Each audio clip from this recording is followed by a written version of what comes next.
journée va se terminer par une conférence à 3, on va dire, où je vais vous présenter l'infirmier de recherche clinique, et puis après mes camarades, je leur laisserai se présenter également. Je vais être honnête du coup avec vous, parce que j'ai un côté un peu philanthrope, mais je n'ai pas l'habitude du tout de parler, surtout de moi. Mais pour vous, pour cette présentation,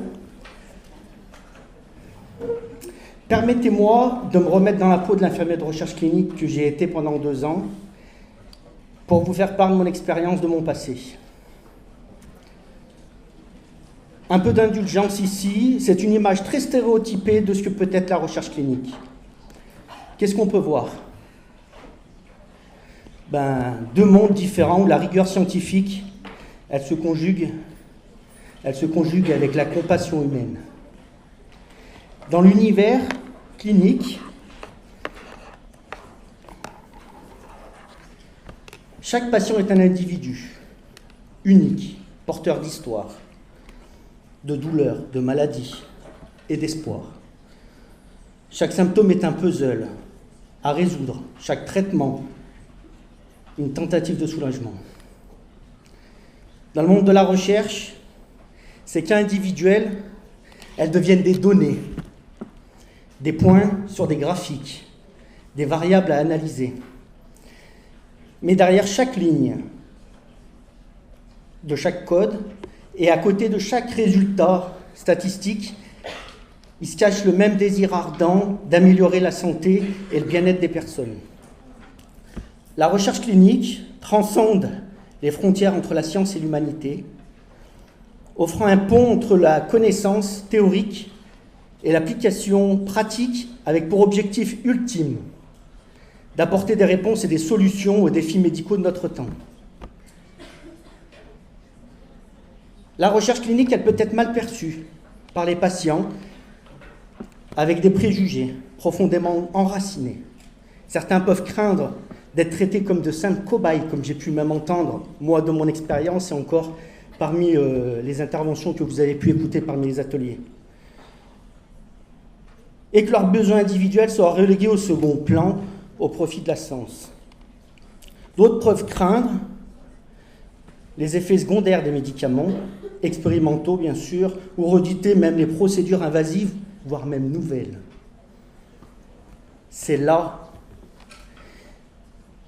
que l'infirmier de recherche clinique prend sa place en tant que professionnel de santé. L'infirmier de recherche clinique a une place privilégiée pour faciliter cette communication.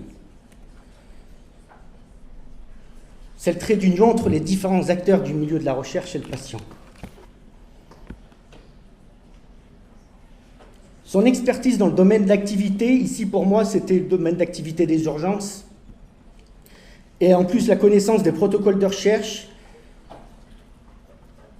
a permis d'expliquer clairement aux patients les objectifs de l'étude, les procédures impliquées et les potentiels risques et bénéfices. J'ai réalisé les actes infirmiers, tout cela dans un cadre proprement pour la recherche, tout en répondant en même temps aux préoccupations légitimes des patients. J'ai veillé à la sécurité et au bien-être du patient également. Et enfin, j'ai eu ma part de responsabilité sur le recueil de données et de partage, qui cette tâche a été partagée avec l'attaché de recherche clinique. Bien sûr, tout en respectant les réglementations et les bonnes pratiques cliniques que vous avez pu aussi écouter dans les interventions. Je fais un petit aparté sur la dernière présentation que j'ai faite avec l'équipe de l'UPU, de l'équipe de Julie Doulou et Perrine Dumanoir.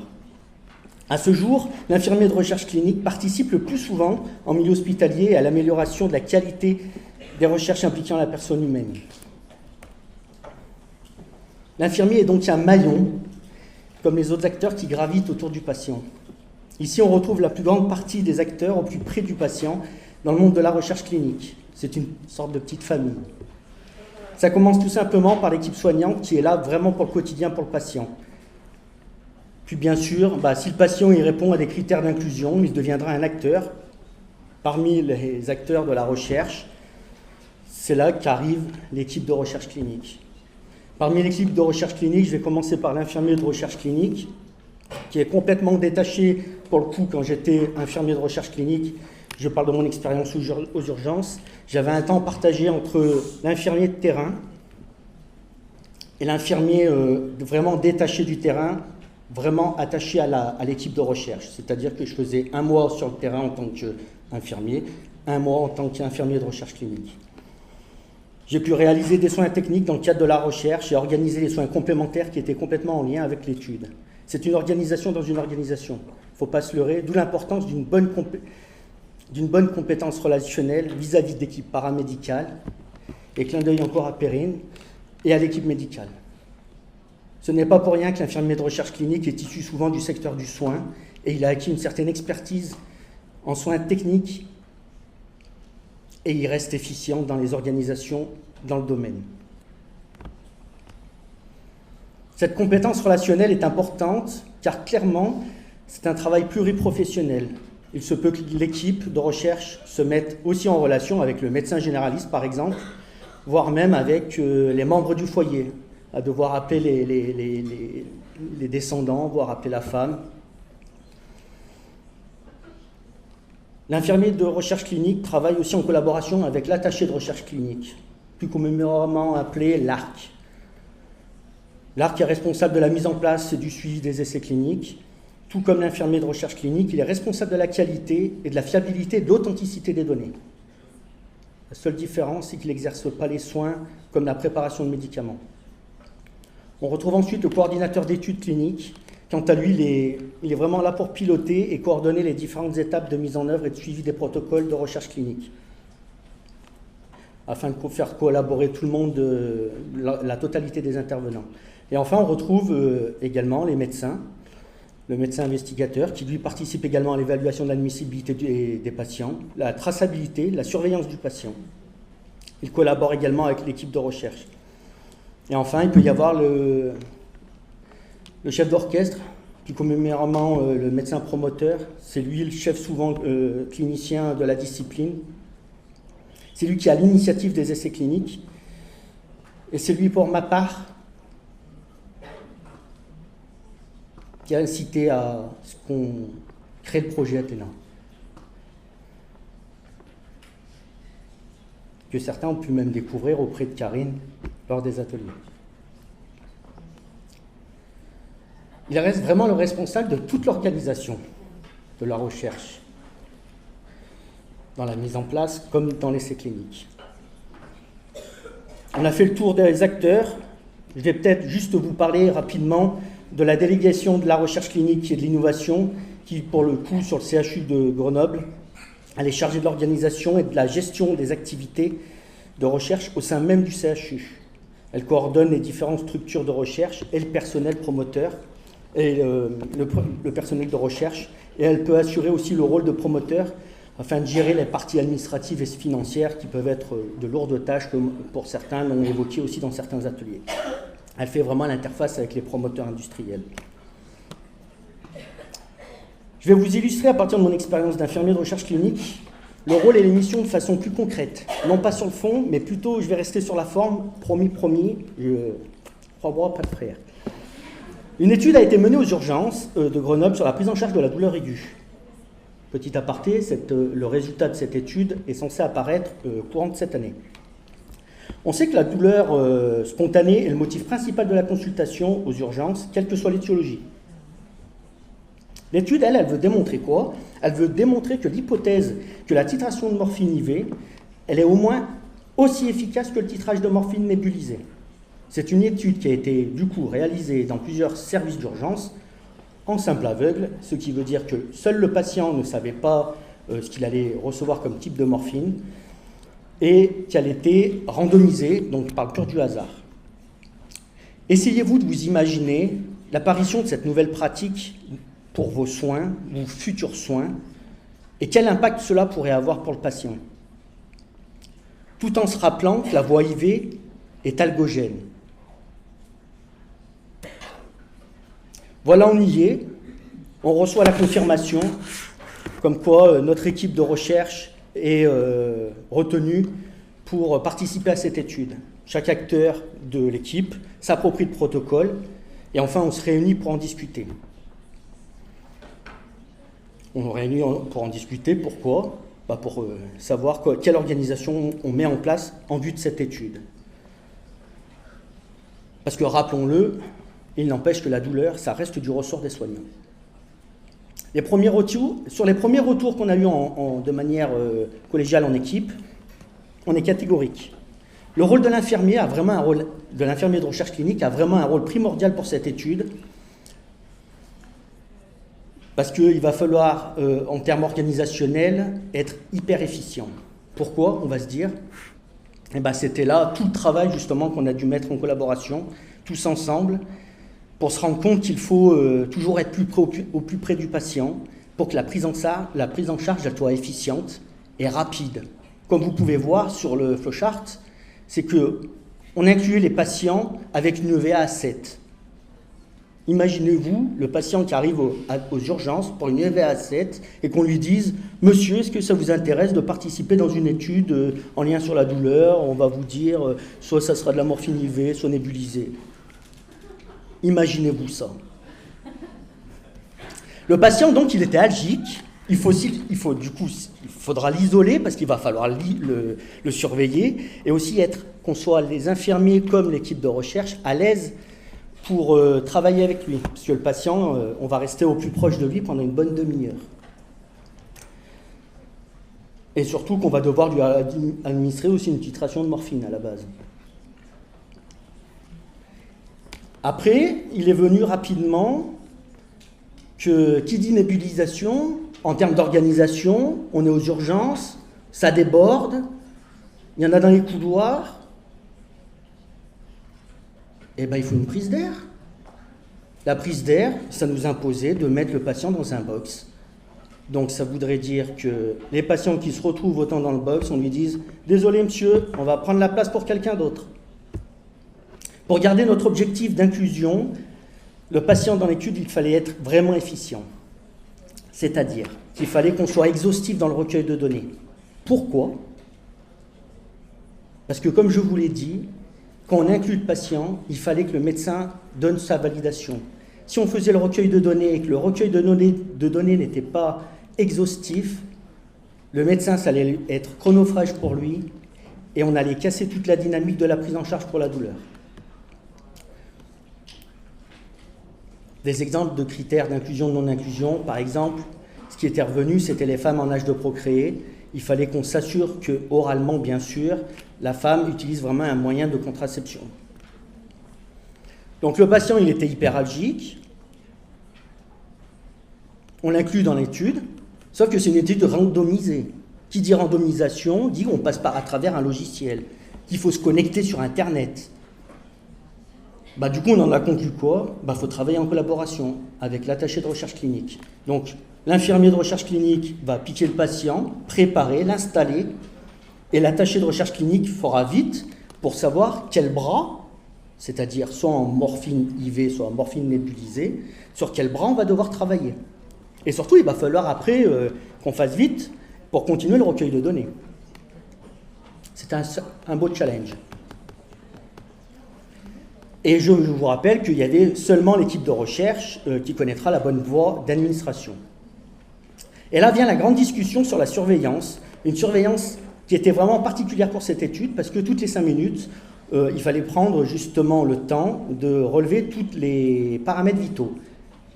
Et doublement, dans l'étude, il était demandé une surveillance de l'état pulmonaire pour s'assurer qu'il n'y ait pas de bronchospasme. Et là, c'était le quid de qui fait la surveillance auscultatoire du patient.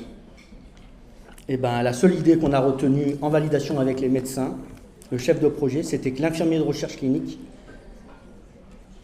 soit formé pour l'auscultation pulmonaire. Du coup, on a fait le nécessaire en termes de formation autodidacte sur l'auscultation pulmonaire, qui a été ensuite validé par le médecin responsable, et qu'il faut dire ce qu'il en est, les médecins de l'ensemble du service nous ont aidés à monter en compétence sur ces premières consultations. L'étude demandait une grande traçabilité, comme je vous ai dit, toutes les 5 minutes. Donc il fallait être cohérent, car garder le patient,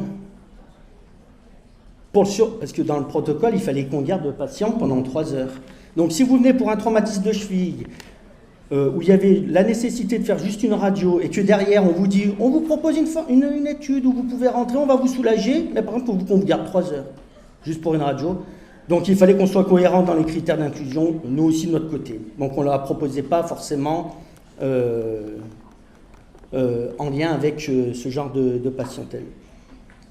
On a eu des échanges également sur la communication, je vais passer assez brièvement sur ça, avec l'équipe soignante. Je ne vous cache pas que, vu que l'infirmier de recherche clinique va initier des soins auprès du patient, forcément il fallait qu'on fasse le relais auprès de l'équipe soignante, à la fois médicale comme paramédicale, pose de cathéter, biologie anticipée, etc. Et enfin, la grosse question, c'était la gestion des stupéfiants, parce que ça allait de l'approvisionnement, comment s'approprier les morphines délivrées dans le cadre de l'étude, et jusqu'au stockage. Où c'est qu'on stockait les morphines? Est-ce qu'on les mettait dans le circuit identique à ce qui était dans le service, ou pas?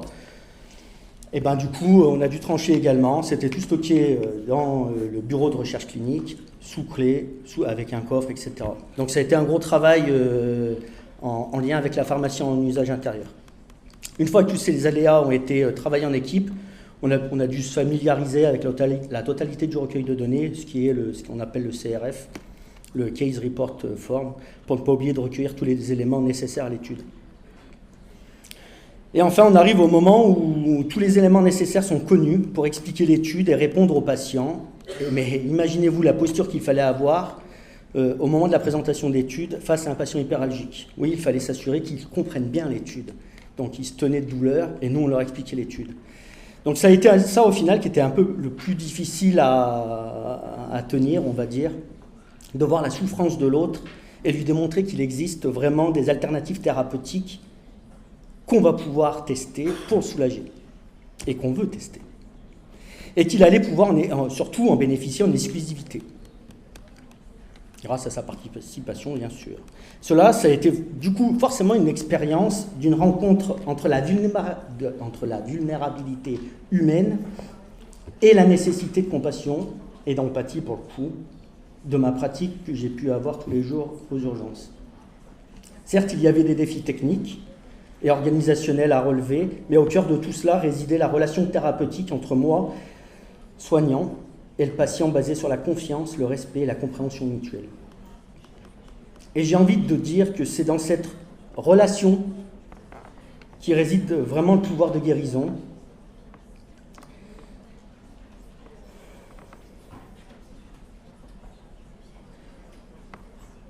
Cela va au-delà des médicaments et des protocoles d'études. Je peux en conclure que l'infirmier de recherche clinique n'est au final pas qu'un simple trait d'union. Il est au cœur même du processus de soins, apportant bien plus que des compétences techniques, mais également une empathie profonde et une compréhension des besoins humains des patients. L'infirmier de recherche clinique est avant tout un infirmier. C'est une sorte de petite leçon d'humilité, de respect,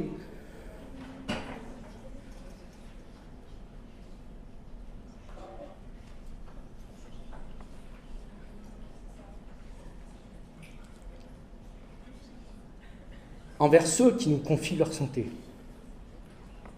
ainsi qu'un rappel de l'importance de traiter chaque patient avec dignité et compassion, quel qu'en soit le contexte. Vous êtes les infirmiers de demain, porteurs de cette vision holistique du soin dans une société qui connaît de nombreux chamboulements. Mais vous autant que vous êtes, quelle sera votre part d'engagement à ce grand défi, à ce grand édifice qu'est notre système de santé? Je vous remercie.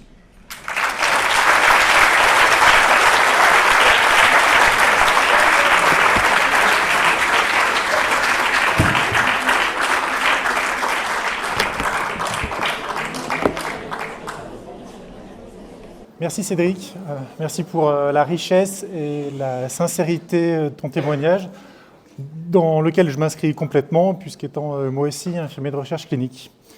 J'en profite pour remercier Anne et le comité d'organisation du coup, de venir partager un peu ce que je fais et de me prêter aussi à cet exercice pas facile de venir parler de ses expériences sans parler de soi. J'espère que vous serez indulgents avec moi.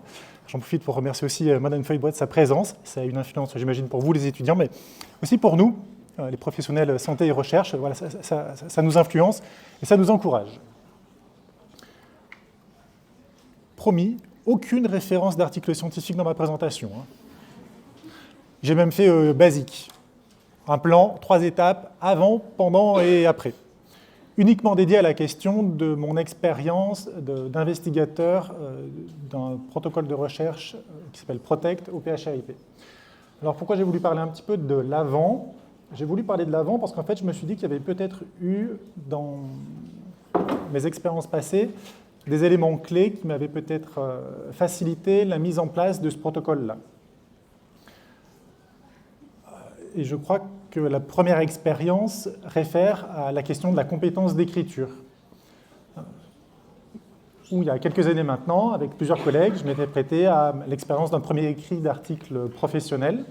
Et c'était déjà un exercice de réussir à traduire ses pensées par écrit et aussi de faire l'exercice d'aller interroger la littérature professionnelle pour voir quel autre professionnel avait réfléchi à la thématique qui m'intéressait actuellement. Donc ça, c'était une première publication professionnelle en 2014, écrite à plusieurs plumes, si je puis dire. Quelques années après, j'ai eu envie, avec un peu d'audace, de faire une publication professionnelle avec mon nom en tant que premier auteur, pour aussi y mettre peut-être un peu plus de moi, un peu plus de mes idées, un peu plus de ma façon de voir les choses. Donc là aussi, j'ai demandé à des collaborateurs médecins, pour le coup, de travailler sur la question de l'intervention des prises en charge des TOC par les infirmiers à domicile, par exemple.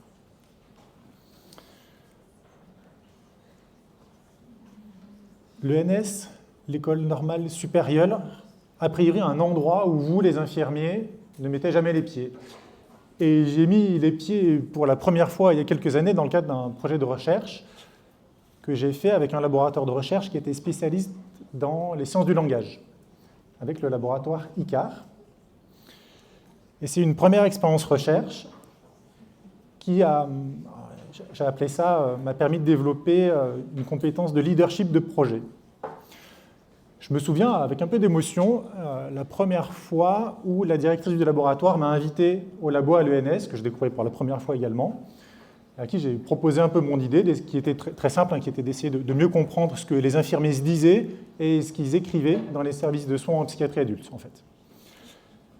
Et du coup, en partant, donc on est d'accord pour collaborer le laboratoire et moi, et sur le chemin du retour, je l'interpelle en lui disant « mais tu sais qu'en fait, je ne sais pas grand-chose à la recherche, je ne suis même pas grand-chose en fait, parce que vous êtes dans un laboratoire de recherche, vous faites ça tous les jours, mais moi, je ne sais strictement rien faire. » Et là, elle s'est arrêtée. Elle m'a dit, mais en fait, Benoît, tu ne te rends pas compte de la richesse que tu nous apportes à nous sur le laboratoire. Car toute ton expérience de soins, nous, elle nous est complètement inconnue. Donc, c'est vraiment une expérience de donnant-donnant, en quelque sorte. Et c'était la rencontre d'un laboratoire de sciences du langage qui n'avait jamais mis les pieds à l'hôpital psychiatrique et d'un infirmier qui n'avait jamais mis les pieds dans un laboratoire de recherche. Dans la valorisation de l'étude, quelques années après, on avait mis en place un congrès qui a eu lieu pour la première fois sur l'hôpital du Vinatier avec l'idée de faire venir les chercheurs en sciences du langage à l'hôpital. Et la fois d'après, c'était l'idée de faire l'exercice à l'inverse. C'était de faire déplacer les infirmiers de l'hôpital à l'ENS pour rencontrer les chercheurs en sciences du langage. En faisant cet exercice-là, je me suis rendu compte aussi qu'il me manquait énormément de compétences recherche. Et du coup, comme Cédric, je suis allé avec un peu de culot bousculer ma hiérarchie pour leur demander qu'ils me financent une formation. Moi, j'ai fait le choix de demander une formation FARTEC, d'attaché de recherche clinique. Pourquoi? Parce que ce diplôme universitaire, il donne des compétences métiers, ce qui est différent d'un DU recherche. Et du coup, je trouvais qu'il me permettait de me spécialiser et du coup, de donner aussi un nouveau virage à ma modeste carrière, mais qui me prétendait du coup à des postes plutôt recherche en passant ce diplôme d'infirmier de recherche clinique. Et puis j'ai eu de la chance aussi parce qu'il se trouvait dans le service où je travaillais déjà, sur le centre de prévention du suicide, l'activité recherche repartait et des nouveaux protocoles sont arrivés en même temps que j'ai pu obtenir mon diplôme.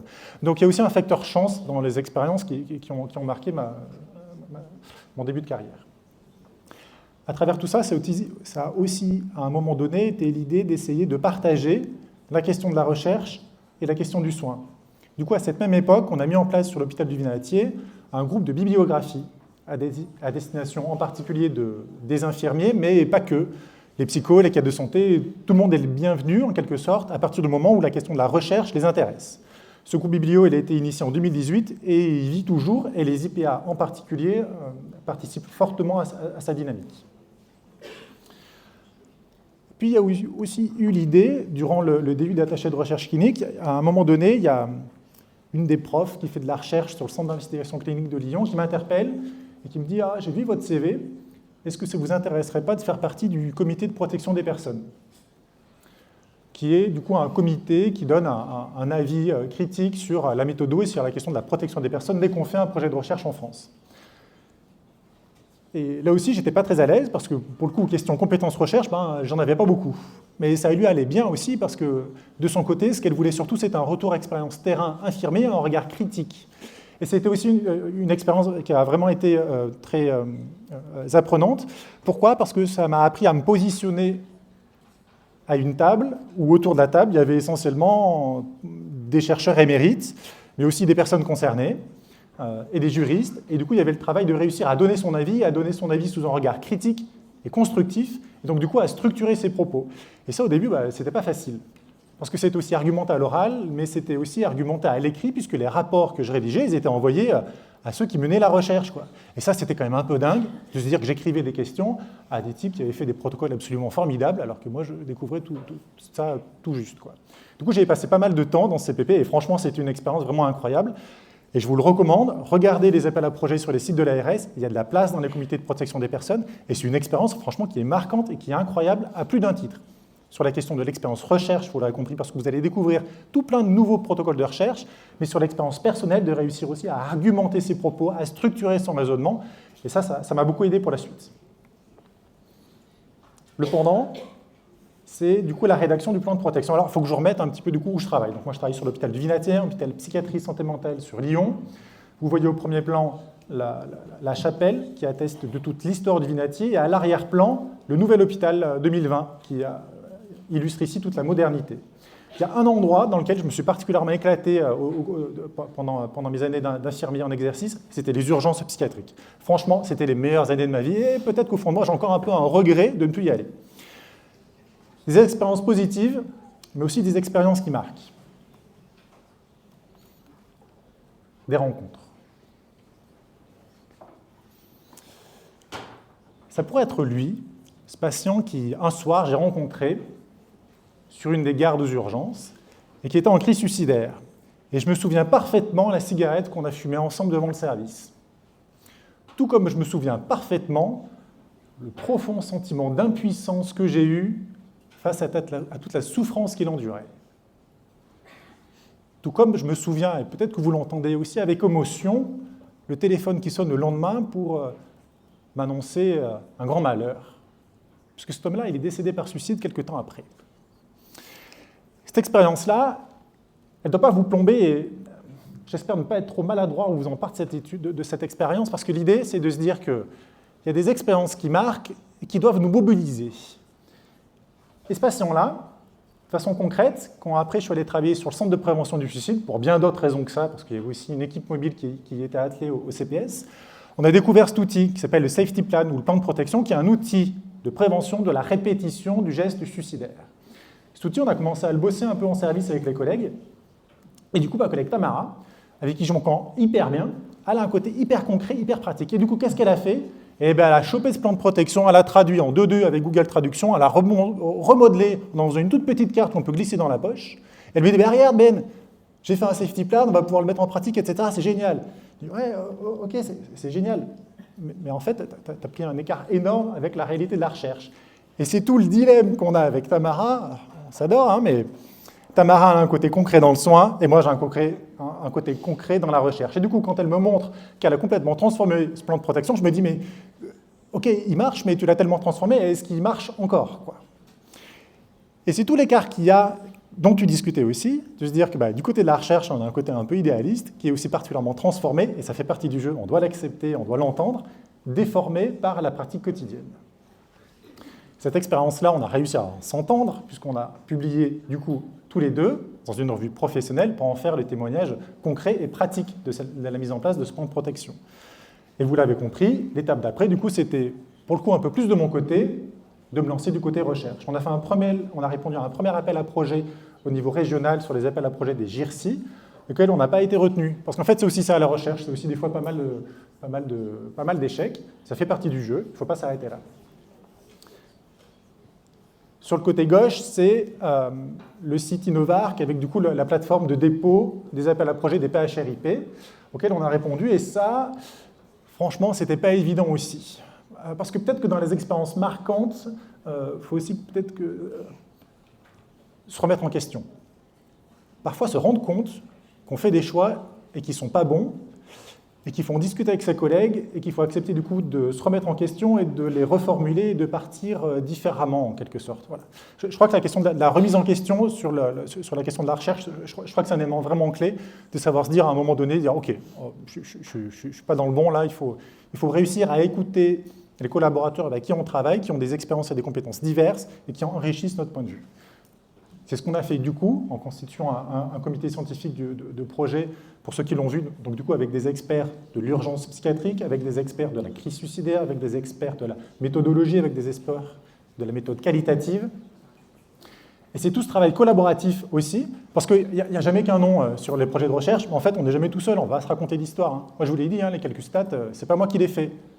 Avec l'habitude, je ne dis pas que je ne comprends rien. Mais je n'ai pas la compétence fine de réussir à faire un calcul de population, c'est certain. Du coup, c'est tous ensemble qu'on a réussi à obtenir le financement des appels à projets PHRIP pour l'étude PROTECT. Bon, dans la mise en place, il y a aussi un volet administratif. Franchement, des fois, on s'en mord les doigts. On s'en mord les doigts parce que c'est vrai que c'est difficile de réussir à faire à nouveau rentrer des protocoles de recherche dans des protocoles administratifs qui semblent extrêmement restreints, durs, froids, c'est carré et puis c'est pas autrement. Et en même temps, ça permet aussi de remettre en question une nouvelle façon de projet de recherche à la lecture des règles telles qu'elles sont en France pour mener à bien un projet de recherche. Et ça oblige du coup à beaucoup collaborer avec les départements de recherche clinique et de l'innovation sur les hôpitaux, de réussir à s'entendre, de réussir à jouer aussi les coudes, parce que je n'étais pas le premier infirmier à avoir un projet de recherche sur l'hôpital.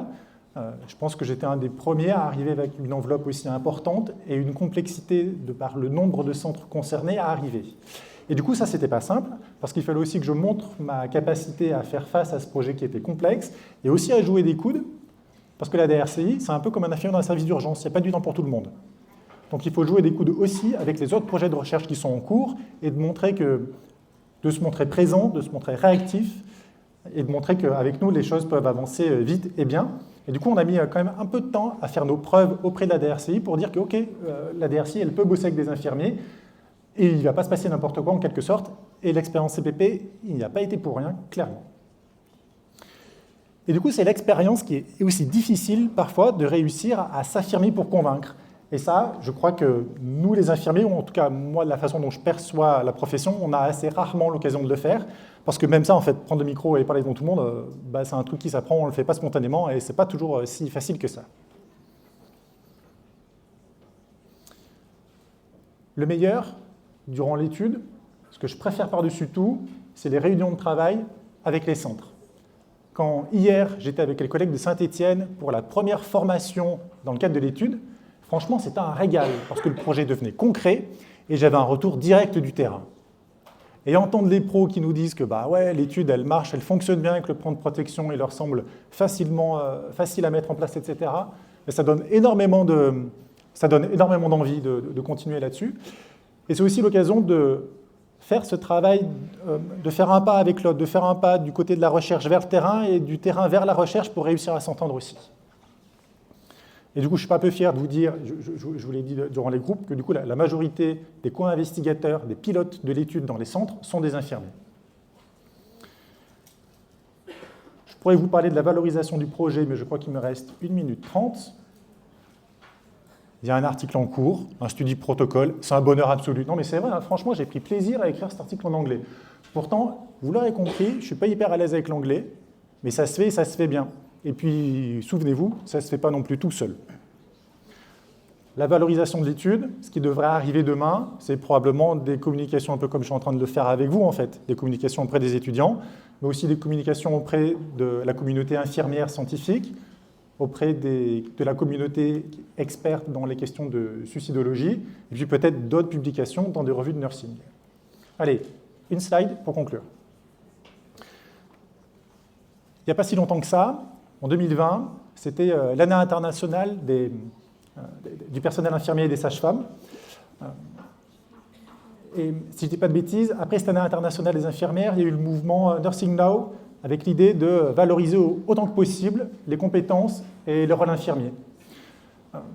Alors je crois que l'étude Protect, de façon un peu indirecte, il y participe, comme par exemple le jour où cette collègue sur un centre, au tout début, ne voulait pas entendre parler de l'Ordre national infirmier, ne voulait pas entendre parler de la recherche, et qui aujourd'hui m'a envoyé son CV et sa lettre de motivation pour être désignée demain comme l'investigatrice coordinatrice de son centre. Putain, ça marche quoi. Donc il y a un pouvoir d'influence avec la recherche, et j'espère que demain vous pourrez vous en saisir. Merci.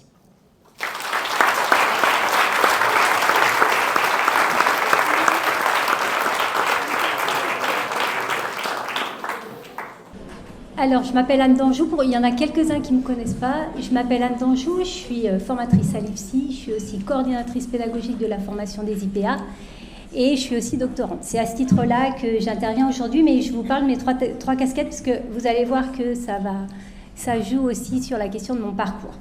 Donc moi, je viens vous parler de la voie académique, c'est la voie universitaire et c'est la question du doctorat. Donc je vais vous faire aussi un retour d'expérience et ce n'est pas du tout une généralisation, ça ne se pose pas pareil pour tout le monde.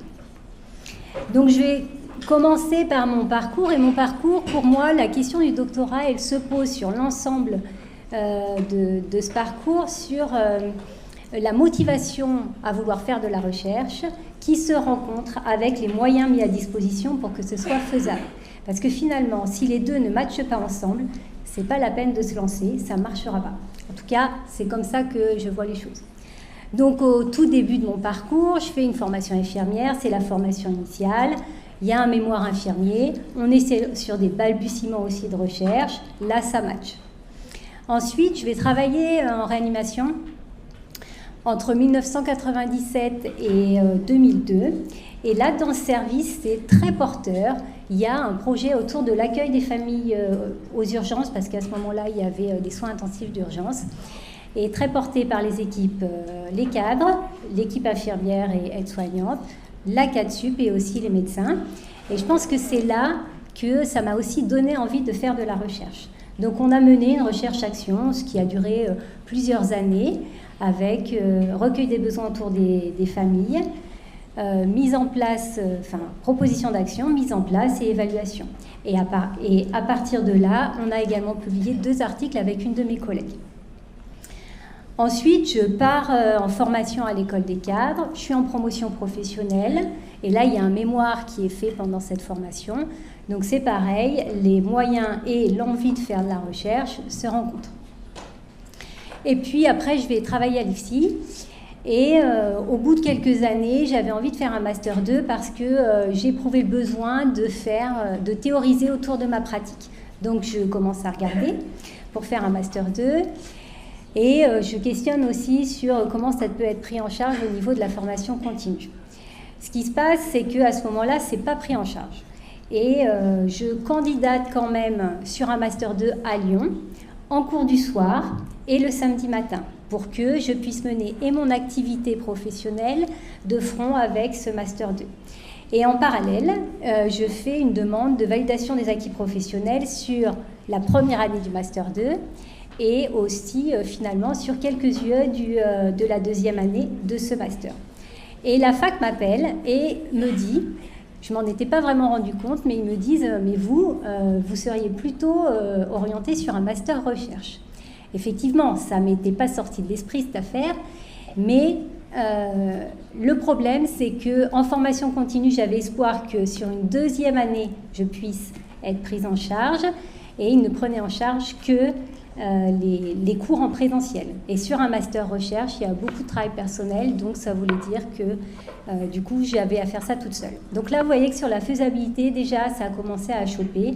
Finalement, j'ai fait un master professionnel, 2 ans sur ma deuxième année, avec déjà des UE qui ont été, que j'avais déjà validées au préalable, donc ça a quand même pu tenir.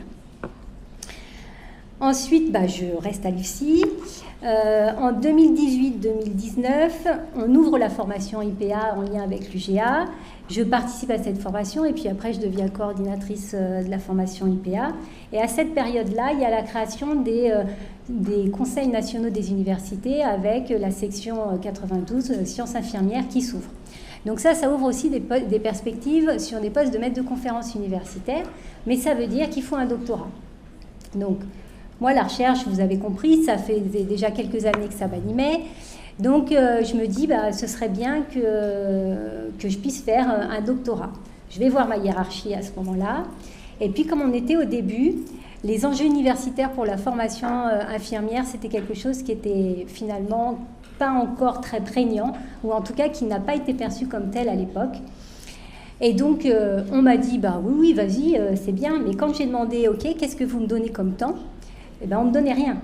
Donc, en fait, si c'était pour partir pour 5-6 ans, parce qu'à ce moment-là, je n'avais pas de projet, je n'avais pas de sujet de thèse, partir 5-6 ans et travailler tous les week-ends pour faire mon doctorat, là, vous voyez, la faisabilité, ça ne marchait pas.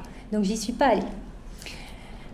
Mais comme je voulais quand même continuer à faire de la recherche, à l'IFSI, avec d'autres collègues, on s'est motivés pour faire une étude, petite étude, mais qui était pour nous déjà un beau projet, qui était d'évaluer l'impact d'une journée recherche et professionnalisation, donc celle-ci, auprès des étudiants infirmiers. Donc on a réussi à mener cette étude, on était 4, comme disait Benoît, c'est pas tout seul que ça marche, et on a réussi à publier, l'article est sorti l'année dernière. Voilà. Donc là, vous voyez que ça a marché. Pour revenir sur la question du doctorat, donc 2022-2023, les enjeux universitaires pour les infirmiers deviennent un peu plus forts. Donc là, je me dis, il y a peut-être un levier à nouveau, alors j'y retourne. Donc, je retourne voir ma hiérarchie, et là, du coup, ces enjeux étaient un peu mieux perçus. Donc, ça a été un vrai levier. La coordinatrice des instituts, à ce moment-là, a vraiment soutenu le projet et elle a œuvré auprès de la formation continue, donc avec ses collègues directeurs, pour que je puisse bénéficier d'un 20% en formation continue. Et donc, j'ai 1 jour par semaine dédié pour que je puisse faire ma thèse. Alors, c'est quoi les perspectives ? C'est, poste universitaire, de maître de conférence, mais pas que. Vous avez aussi des perspectives de faire de la recherche en tant que chercheur dans des laboratoires de recherche. Il y a des postes aussi de coordonnateurs de recherche. Ce n'est pas exhaustif, c'est pour vous donner des exemples. Et puis surtout, ça apporte de la légitimité, le doctorat. Ça apporte de la légitimité avec les universitaires. Et comme je travaille avec des universitaires, avec les IPA, ça c'est important. Et pas forcément qu'auprès des médecins, y compris auprès des universitaires infirmiers qui sont déjà maîtres de conférences. Ça apporte aussi une légitimité du point de vue de la recherche et ça apporte une légitimité aussi du point de vue des financeurs. Benoît vous a parlé du PHRIP, c'est ce qui permet d'avoir de l'argent pour faire de la recherche. Quand on a déjà un doctorat, ça dit la capacité qu'on a à pouvoir mener une recherche. Et du coup, ça donne confiance aux financeurs pour vous donner de l'argent pour faire vos recherches. Alors, je travaille sur quoi ? Parce qu'il y avait quand même cette histoire de faisabilité et de motivation.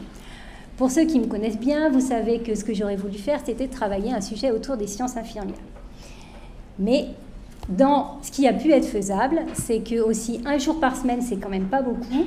Donc, j'avais un directeur de thèse, enfin 2, en fait, j'ai 2 directeurs de thèse, dont un qui m'a proposé le sujet de thèse, qui n'est pas dans les sciences infirmières, et ça a été clairement dit, on ne fera pas des sciences infirmières, c'est en épidémiologie clinique.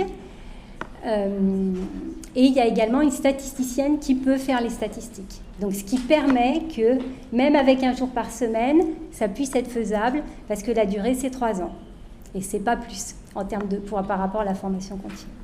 Donc, je travaille dans le champ de l'épidémiologie clinique, et mon sujet de thèse, c'est d'identifier formellement les facteurs et les motifs de réadmission dans les 30 jours des patients qui ont été hospitalisés pour une pneumonie aiguë communautaire et qui sont sortis vivants, parce que s'ils sont morts, ils ne peuvent pas être admis.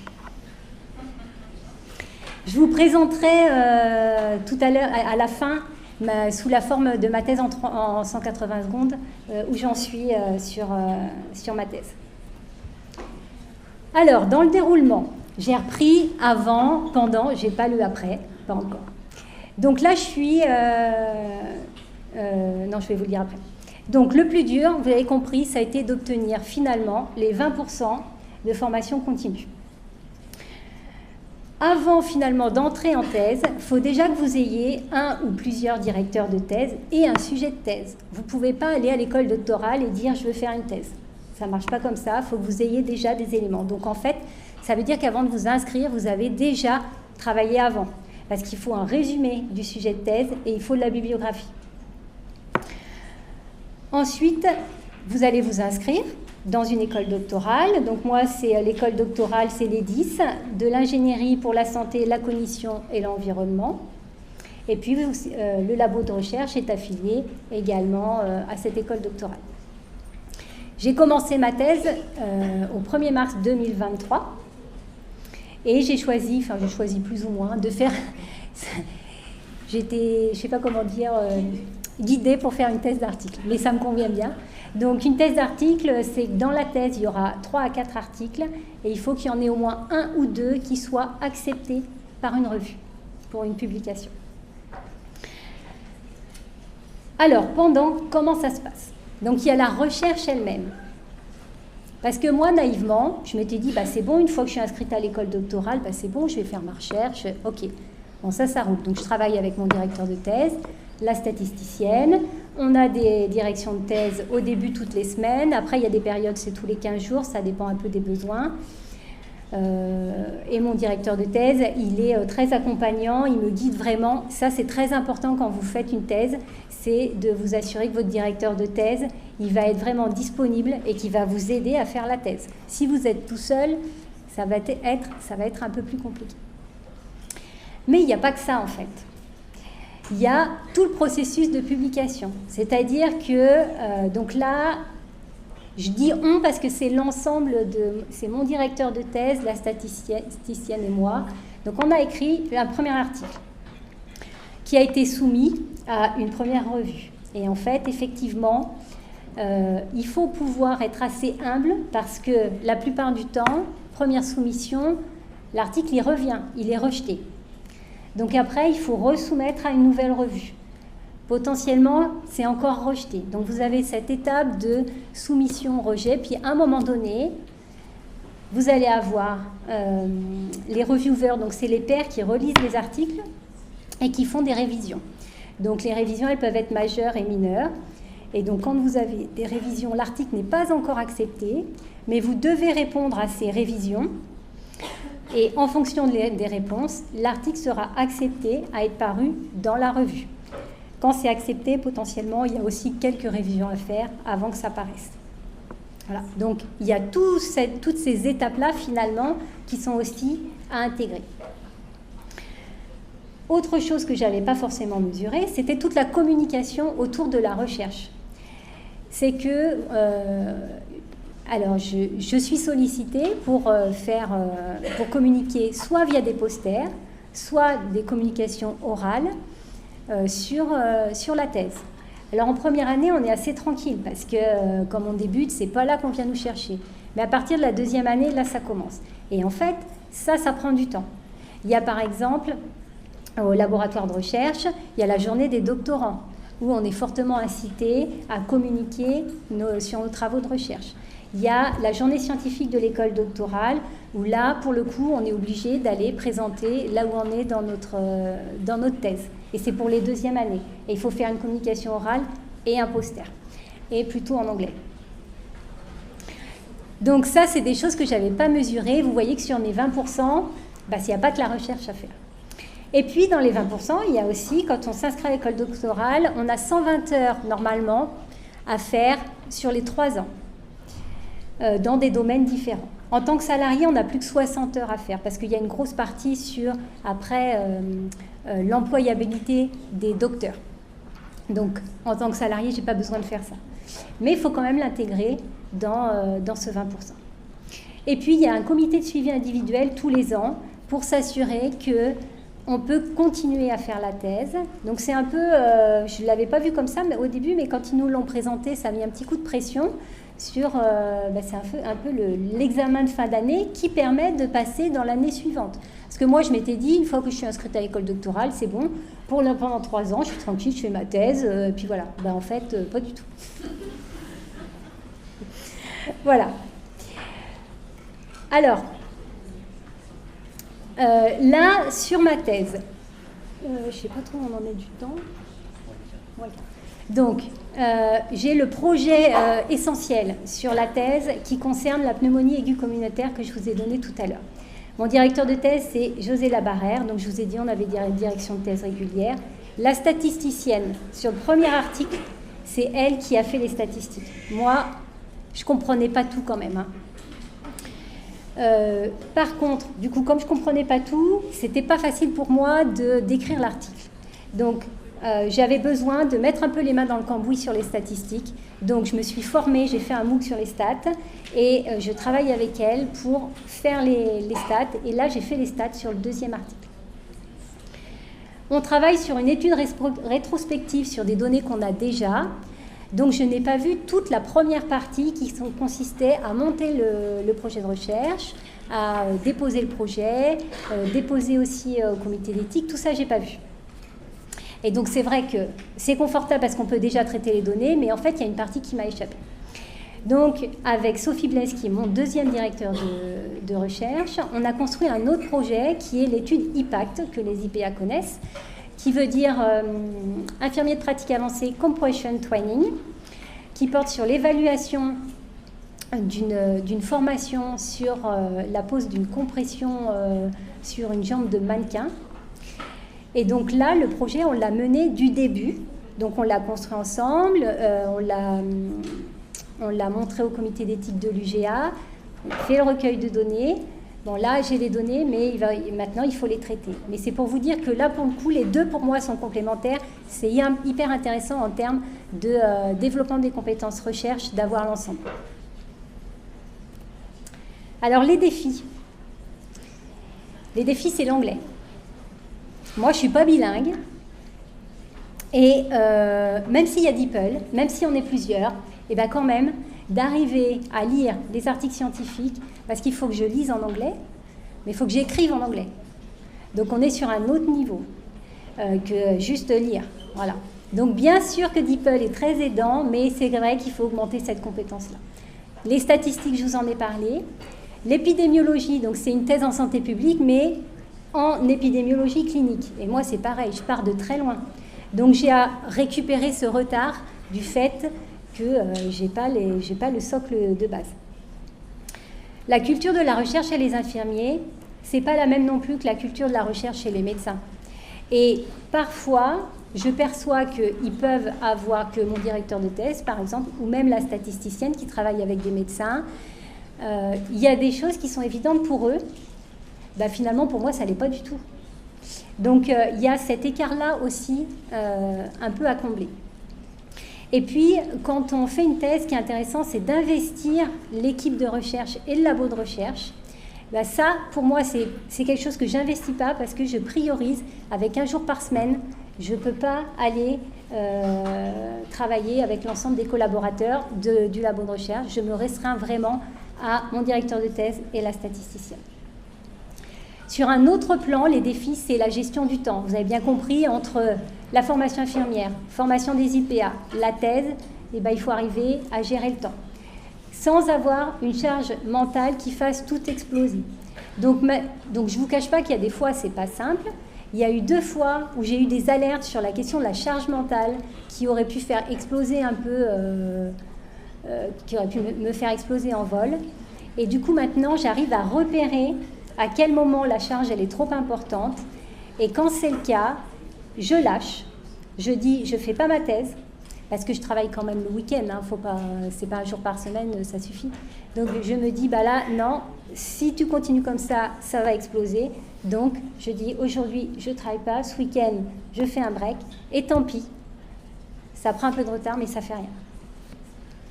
Et puis, il y a aussi, alors, juste pour sur la question de la charge mentale, il y a aussi, chez beaucoup de doctorants, 50% des doctorants font une dépression.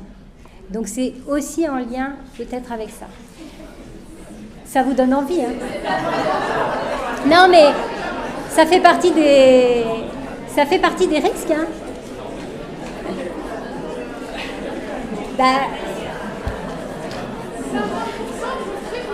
Il y en a 50% qui n'en font pas.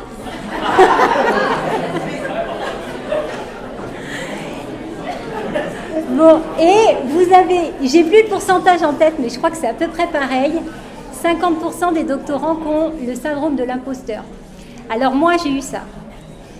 De ne pas être à ma place et d'avoir l'impression de jouer un rôle et qu'on m'attribuait des compétences que finalement je n'avais pas. Qu'a décrit un peu Benoît, je vois qu'il fait oui, mais et ça aussi c'est un syndrome qui est courant chez les doctorants. Je l'ai un peu moins maintenant parce que j'ai vu que j'avais progressé. Mais alors la première année, clairement, j'avais vraiment l'impression que c'était ça. Alors, puisque j'ai un peu plombé l'ambiance, là je vais vous dire quelles compétences on développe. On pourrait se dire que en tant que doctorant, on développe une compétence d'expertise sur la connaissance. Mais en réalité, c'est bien plus que ça. Quand vous voyez le diagramme d'en bas, je ne vais pas tout vous lire, mais bien sûr qu'il y a cette expertise autour de la connaissance, mais il y a apprendre à faire de la recherche, il y a tout ce qui va être curiosité, esprit critique, gestion de projet, gestion du temps, et puis se remettre dans une posture d'apprenant. Parce que c'est pas si facile en tant que formatrice de se retrouver de l'autre côté finalement. Donc il y a la capacité à communiquer, de s'adapter, voilà. Donc ça développe vraiment des compétences de manière assez large. Donc c'est quand même positif et je vous encourage vraiment à pouvoir poursuivre sur un cursus doctoral. Je vais maintenant vous présenter le travail de thèse. Je vais vous raconter l'histoire de Pacman, ou Monsieur Pneumonie aiguë communautaire. Pacman a 77 ans. Il vit à domicile avec sa femme. Et il présente de la toux, un essoufflement, de la fièvre. Il va à l'hôpital où il a une radiographie pulmonaire qui est anormale. Et là, les médecins vont diagnostiquer une pneumonie aiguë communautaire et il reste hospitalisé. Malheureusement pour Pacman, la pneumonie aiguë communautaire est une infection respiratoire grave qui est responsable d'hospitalisation, de décès pendant l'hospitalisation et de réhospitalisation et de décès dans les 30 jours suivant la sortie. Vers le 7e jour, Pacman va mieux et sa sortie est envisagée. Mais est-il suffisamment stable pour pouvoir sortir sans avoir un risque supplémentaire de décès ou de réhospitalisation dans les 30 jours ? Pour répondre à cela, Pacman bénéficie d'une équipe de spécialistes internationaux. Ils ont tous conçu un modèle qui prédit le risque de décès ou de réhospitalisation dans les 30 jours si le patient sort en étant instable cliniquement. Ces modèles sont basés sur les signes vitaux comme la fréquence cardiaque, plus ou moins l'altération de l'état mental et plus ou moins la capacité à la prise orale. Nous avons donc comparé ces modèles entre eux pour savoir lequel était le plus performant. Dans les résultats, on va retrouver entre 13 et 41% de patients instables selon les modèles. Le risque de réhospitalisation et de décès est multiplié par 1,3 à 2 pour un patient qui aurait au moins un critère d'instabilité. On a bien une association entre l'instabilité clinique à la sortie et le risque de réhospitalisation et de décès dans les 30 jours. Le modèle le plus prédictif va associer la température, la fréquence cardiaque, la fréquence respiratoire la saturation, la pression artérielle, l'altération de l'état mental et l'incapacité à la prise orale. Revenons maintenant à Pachmann. Le jour de sa sortie, il a une fréquence cardiaque à 110 battements par minute. Il est donc instable. Alors que faire? Le garder hospitalisé jusqu'à ce qu'il soit stable, au risque d'une infection nosocomiale ou d'une thrombose, ou alors le laisser sortir avec son instabilité clinique, mais avec des soins infirmiers à domicile, par exemple, pour limiter le risque de décès ou de réhospitalisation. Et là, c'est la suite de ma thèse. Je vous remercie.